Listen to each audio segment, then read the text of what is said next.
নমস্কার। Channel vision নিবেদিত এবং ঝুমা মুখার্জি পরিচালিত এক ভিন্ন স্বাদের অনুষ্ঠান বঙ্গ ট্যালেন্টে আপনাদের সকলকে সুস্বাগতম।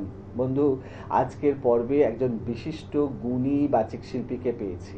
তাহলে চলুন চট করে আগে ওনার সাথে আলাপটা করে নিই, তারপর তো ওনার উপস্থাপনার মধ্যে দিয়ে আমাদের অনুষ্ঠানকে এগিয়ে নিয়ে যাব। দিদি, আপনাকে আমাদের অনুষ্ঠানে সুস্বাগতম। নমস্কার। হ্যাঁ, আপনি আপনার নামটা যদি নিজে মুখে বলেন। আমার দুর্গা চৌধুরী। বেশ, কোথায় থাকেন? আমি মধ্যমগ্রাম থেকে এসেছি। আচ্ছা, আজকে যখন আপনাকে পেয়েছি অনেক কবিতাই তো শুনবো, শুরুটা কি দিয়ে করবেন? শুরুটা বিশ্বকবি রবীন্দ্রনাথ ঠাকুরের কবিতা মৃত্যুঞ্জয়। বাহ বাহ, খুব সুন্দর নির্বাচন, শুরু করুন তাহলে। বিশ্বকবি রবীন্দ্রনাথ ঠাকুরের কবিতা মৃত্যুঞ্জয়। দূর হতে দেখেছিল মনে দুর্জয় নির্দয় তুমি, কাপে পীঠে তোমারও শাসনে। তুমি বিভীষিখা দুঃখের বিদীর্ণ বক্ষে জলে তব লেলিহান শিখা। দক্ষিণ হাতের শেল উঠেছে ঝড়ের মেঘপানে, সেটা ওতে বজ্র টেনে আনি। ভয়ে ভয়ে এসেছিল দূর দূর বুকে তোমার সম্মুখে। তোমার ভ্রুকুটি ভঙ্গে তরঙ্গিল আসন্ন উৎপাত, নামিল আঘাত। পাঁজর উঠিল কেঁপে, বুকে হাত চেপে সুধালের আরো কিছু আছে নাকি, আছে বাকি শেষ বজ্রপাত, নামিল আঘাত। এই মাত্র, আর কিছু নয়। ভেঙে গেল ভয় যখন উদ্যত ছিল তোমার অশনি। তোমারে আমার চেয়ে বড় বলে নিয়েছিল গুণী। তোমার আঘাত সাথে নেমে এলে তুমি, যেথা মোর আপনার ভূমি। ছোট হয়ে গেছো আজ, আমার টুটিল সব লাজ। যত বড় হও তুমি তো মৃত্যুর চেয়ে বড় নও, আমি মৃত্যুর চেয়ে বড়। এই শেষ কথা বলে যাব আমি চলে। নমস্কার। বাহ, দারুণ, অসাধারণ উপস্থাপনা, মানে শুরুতেই বাজিমাত। এই রবি ঠাকুরকে তো আর বাদ দিয়ে চলা যায় না, ওনার সত্যিই তাই, ওনার অসাধারণ লেখনী। ভালো লাগে পড়তে, খুবই ভালো লাগে। নিশ্চয়ই। বেশ, দিদি, এবারে দ্বিতীয় নিবেদনে যাই। আচ্ছা, কি শোনাবেন বলুন? দ্বিতীয় এই বর্তমানের সমাজের পরে বিভিন্ন ইয়েতে কবি দেবেশ ঠাকুরের কবিতা চিরদিন তোমার আকাশ। বাহ, খুব সুন্দর নির্বাচন, শুরু করুন তাহলে। সার্থক জনম আমার জন্মেছে এই দেশে, সার্থক জনম মাগো তোমায় ভালোবেসে। বৃষ্টিতে স্নান করা আকাশ জুড়ে যখন অপাপ বিদ্ধ রামধনু ওঠে, ভিজে সজীব অঙ্কুরের গন্ধ মেশে সোনালি রোদ্দুরে, পাখির পাখায় লাগে জাফরানি রং, তখন আপনি থেকে বেরিয়ে আসে সার্থক জনম আমার।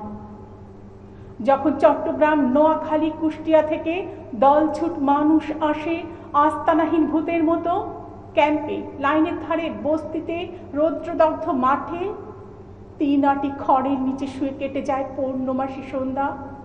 যখন পুলিশের সাইরেন ঘর ছাড়ায় আলিপুরদুয়ার থেকে বারাসাত, বদরপুর থেকে রানাঘাট, হিঙ্গলগঞ্জ থেকে মরিচঝাপি, মা কোলের জ্যান্ত ছেলেটাকে জলে ফেলে মরাটাকে আঁকড়ে ধরে বুকে, তখনও বলি সার্থক জনম আমার।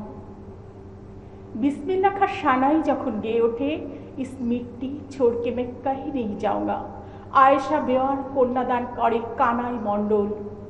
এই চেনা মাটি, চেনা মানুষ, চেনা আকাশ।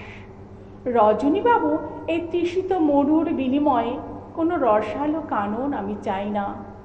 আমার সিন্ধুকে, আমার জন্মভূমির এক মুঠো মাটি পেলেই আমি বলতে পারি সার্থক জনম আমার। রাস্তায় পড়ে আছে বিশু পাগলা চোখের জলের জোয়ারে, হাওয়ান্নের জন্য কুবের মৃত্যুর ময়না দ্বীপে শাওয়ার কপিলার সঙ্গে। জেল গারদে মাথা ঢুকছে বিলু, ঢোড়াইয়ের বস্তি ভেঙে মাথা চারা দিচ্ছে গগন চুনি প্রাসাদ। শুকিয়ে যাচ্ছে মানিকের পদ্মা, বিভূতির ইছামতি, অদ্বৈতের তিতাস, দেবেশের তিস্তা, সমরেশের গঙ্গা। গলায় সোনার চেন ঝুলিয়ে ফর্সা বাবুদের দরিদ্র নারায়ণ ভোজন, গান্ধীজির ছাপ্পা মারা হরিজনের খিচুড়ি। তখনও বলি, সার্থক জনম আমার। বৃষ্টি হলো এইমাত্র, মাটি হবে অন্তঃসত্ত্বা, ধান হবে কোজাগরি লক্ষ্মীময়ী মাটি। থাইড্রেন ডেমিক্রন খেয়ে বুলবুলি গান গাইবে, ঈশ্বরী পাট্টি বর চাইবে ঈশ্বরীর কাছে। আমার সন্তান যেন থাকে দুধের হাতে।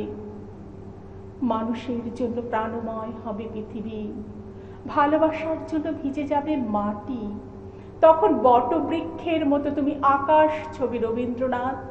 আমরা তোমার মতো আকাশের জন্য হাজার হাজার বার বলবো, সার্থক জনম আমার, জন্মেছি এই দেশে। সার্থক জনম মাগো, তোমায় ভালোবেসে। নমস্কার। বাহ, দারুণ, অসাধারণ। সত্যি যেমন কবিতা তেমন তার ভাব এবং তেমনই আপনার উপস্থাপনা, সত্যি ভাবা যায় না। অনবদ্য উপস্থাপনা। দিদি, আমরা অনুষ্ঠানে একদম শেষের দিকে চলে এসেছি, তাহলে আজকের অনুষ্ঠানের আপনার শেষ নিবেদন কি হবে? শেষ নম্বর, আমরা ভারতবর্ষে বাস করছি, সেই ভারতবর্ষকে নিয়ে কবিতাটা একটা বলছি। বাহ, খুব সুন্দর, শুরু করুন তাহলে। আমার নাম ভারতবর্ষ, কবি অমিতাভ দাশগুপ্তের কবিতা। স্টেন গানের বুলেটে বুলেটে আমার ঝাঁঝরা বুকের ওপর ফুটে উঠেছে যে মানচিত্র, তার নাম ভারতবর্ষ। আমার প্রতিটি রক্তের ফোঁটা দিয়ে চা বাগিচায়, কফি খেতে, কয়লা খাদানে, পাহাড়ে, অরণ্যে লেখা হয়েছে যে ভালোবাসা, তার নাম ভারতবর্ষ। আমার অশ্রুর জলসেচে আর হাড়ের ফসফেটে খুনির চেয়ে রুক্ষ কঠোর মাটিতে বোনা হয়েছে যে অন্তহীন দান ও গানের স্বপ্ন, তার নাম ভারতবর্ষ। আমার ঠান্ডা মুখের ওপর গাঢ় হয়ে জমে আছে ভাকরা নাঙ্গালের পাথরে বাঁধের গম্ভীর ছায়া। ডিগবয়ের বুক থেকে মায়ের দুধের মতো উঠে আসা তেলে ভেসে যাচ্ছে আমার সারা শরীর।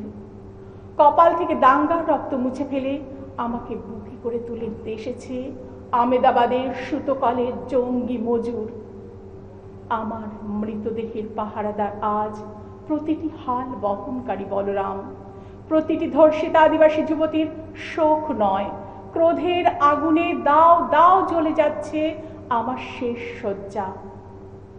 ভরাট গর্ভের মতো আকাশে আকাশে কেঁপে উঠছে মেঘ, বৃষ্টি আসবে, ঘাতকের স্টেন গান আর আমার মাঝ বরাবর ঝরে যাবে বরফ গলা গঙ্গোত্রী।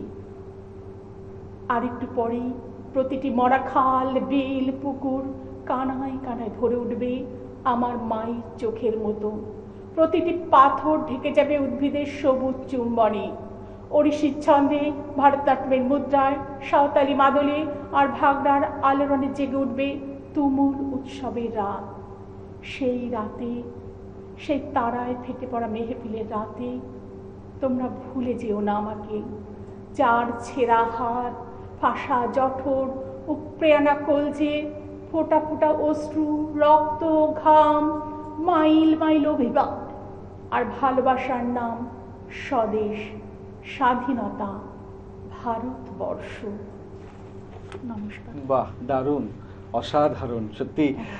কিন্তু আজকে তো সময় একদম শেষ। দর্শক বন্ধু, আপনারাও কিন্তু আমার সাথে একমত হবেন, দিদিকে পেয়ে আজকের অনুষ্ঠানটা একদম কবিতায় কবিতায় ভরে উঠেছিল। কিন্তু কিছু করার নেই, সময় একদম শেষ। তবে মন খারাপ করার কিচ্ছু নেই, আগামী কাল আবারও দেখা হচ্ছে আপনাদের সাথে। ততক্ষণ পর্যন্ত বিদায় বলুন। নমস্কার।